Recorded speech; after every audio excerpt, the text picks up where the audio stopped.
காரணமாக இருக்கக்கூடிய Islamic state of கொர்சான், இன்னைக்கு இருக்கக்கூடிய Afghanistan, Iran, Iraq, north India, இதையெல்லாம் இஸ்லாமிக் ஸ்டேட் தீவிரவாத இயக்கத்தை பொறுத்தவரை கொர்சான் என்கின்ற ஒரு பெயரை வச்சிருக்கிறாங்க.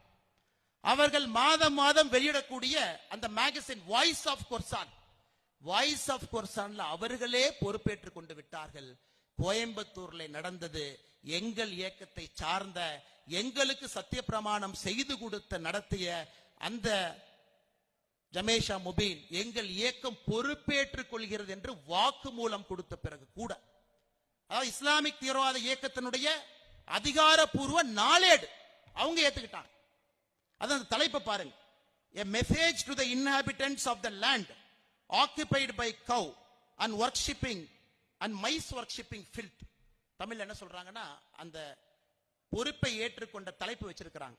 ஒரு செய்தி சொல்றோம், எந்த நிலத்துல மாடுகள் அதிகமாக சுற்றி திரிகிறதோ, எந்த இடத்துல எலிகளை வணங்குகின்றார்களோ அந்த ஃபில்த்னா குப்பை, எந்த நிலத்தில் இருக்கக்கூடிய குப்பைகள் எலிகளையும் மாடுகளையும் வணங்குகின்றார்களோ உங்களுக்கு நாங்கள் கொடுக்கின்ற செய்தி தான் அக்டோபர் 23, 2022 தீவிரவாத தாக்குதல். அவங்க கொடுத்த தலைப்பு.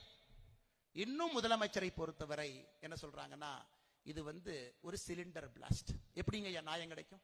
எப்படி நியாயம் கிடைக்கும்? நீங்களே சொல்லுங்க.